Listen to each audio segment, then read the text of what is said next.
The mic is on. It is day 4, ranting about love. 7 days, 7 minutes, a couple topics. We don't have time for introduction. I'm excited about this one. 7 minutes. Okay, let's talk about the one. How do you know if you found the one?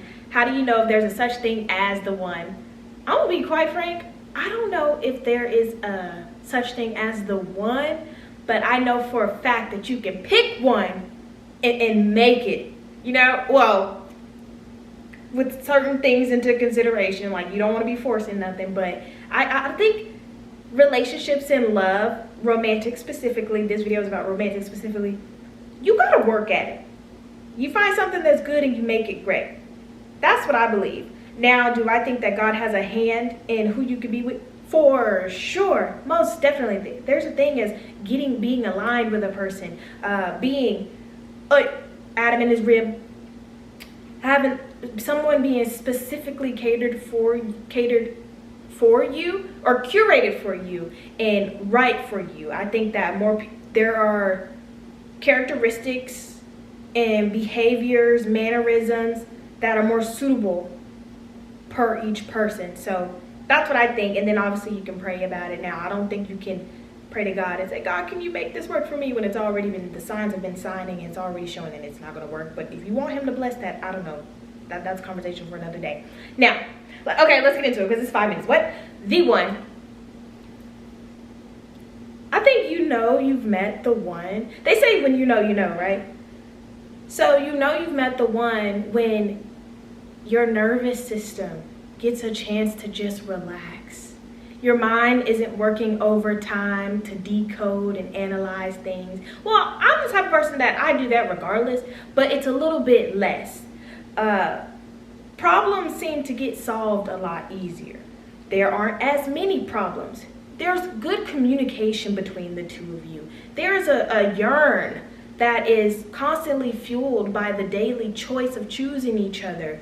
There's the mental compatibility that y'all have. When you meet the one, it probably won't make sense. Like, it probably comes out of nowhere. You just don't know how this happened or how this angel could possibly fall in your lap, but here they are right in front of you, and you just feel good. Feel so good.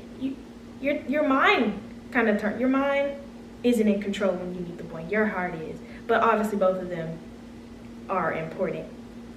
The one. It just is. It's easy. It works. The one. Oh my God, I don't know. I don't know, the one, like that. It's just so. Okay, now something that plays into this is chemistry and compatibility, and there is a difference between the two. I had to look up the definition because I'm a semantic type of person. I like to know exactly what a word means and, you know, how it could be alternatively viewed or, yeah. So, chemistry. When you think of chemistry between two people, it's about that instant spark, that connection, that physical attraction, something that draws you to them. That's what it is. And also communication too. And then when you have compatibility, that's more so how harmonious can this unity be without conflict? How like that. So both things are equally important, and there are people in relationships that have chemistry and don't have compatibility, and vice versa. They have compatibility but don't have chemistry. So for example, a relationship that has plenty of chemistry, they can't keep their hands off of each other. When it's good, it's good, and when it's bad, it's bad. You've probably heard that before and even said it. That's a toxic relationship. It's probably extremely toxic when it's bad. But it's fun. You really tapped into the emotions. It's a extremely emotionally heightened relationship to be in. The ups and the downs, the highs and the lows, the left and the right. That's what it's like having a lot of chemistry. And also it's like really liking that person. You may think they really look good. You may think they really smell good. You just like being around them because they just do something for you. It's that familiarity. Ooh, comfort. There's actually 3 things to consider: chemistry, compatibility, and comfort. Because comfort is the aspect of familiarity. Having this before, whether it's good or bad, being able to rest and feel safe or unsafe. So that's another thing. Oh my gosh, we're at 1 minute. I'm gonna extend it already. I don't care.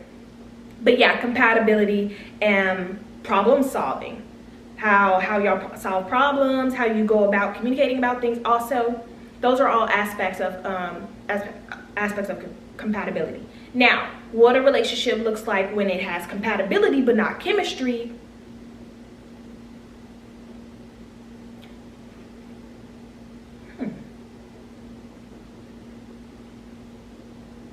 Let me think about that. If you have chemistry, honestly, compatibility might, I know. Everything checks off on paper. Everything checks off on paper, but there's no spark. Oh man, I'm gonna have to really think about that one off camera, because what does a relationship look like? Honestly, maybe it can feel like just friends. It can feel more like friends than someone you are romantically drawn to. But also someone you're compatible with. I was watching this dating show, and there was this couple. They were very compatible in terms of their intellect. They were very intellectually stimulated by each other. They dressed the same way. They liked a lot of the same things. That's what it is. You like a lot of the same things. You enjoy doing things together. There's not much difference between you two. But they just couldn't get it right emotionally because they were emotionally disconnected. They didn't necessarily value the same things. So compatibility can also be your values. How do your values align with one another? How can you fit into their life and they fit into your life without too much not being rearranged? That's the best way I can put it. And then comfort. How comfortable you can be with someone. Are you conscious of what you look like, what you smell like, how you're doing something? You feel either performative or not performative. That's that comfort aspect to it. So with all things considered, I think that's all under the guise of equally or unequally yoked. And you hear that in the Bible. 2 Corinthians, do not be unequally yoked with unbelievers. Now, that's the spiritual aspect to it. And I always ask the question, what does it mean to be equally yoked? What does it mean to be equally yoked?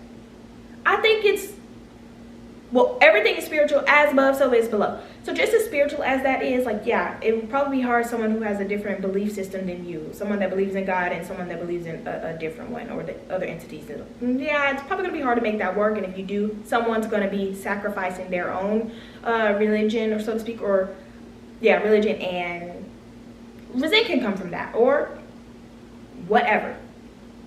But I lost my train of thought.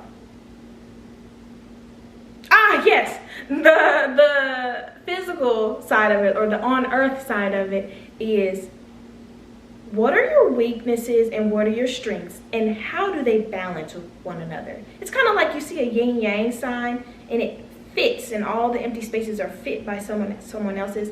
I think that's another thing with being equally yoked too.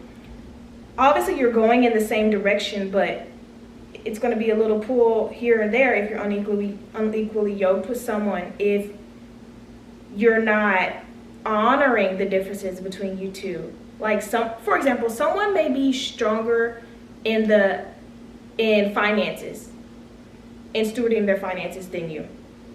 So you have to let them, take lead at that point and not pull away from them trying to do your own thing as managing the money. So if you adhere to their strength in that area, y'all will go straight.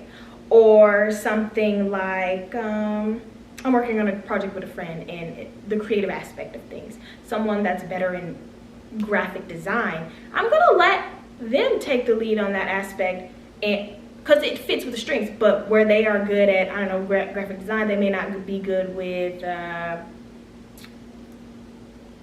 let's just keep it on the finance, on the budgeting side. But I may be strong in the budget side, so I do that. So I think, oh my gosh, I'm really rambling. 7 minutes isn't enough.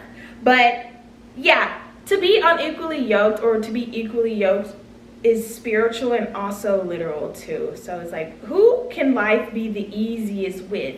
And when life gets uneasy, who's still there too? Who lightens the load? Who makes life worth living? Who makes life worth living when you don't want to anymore?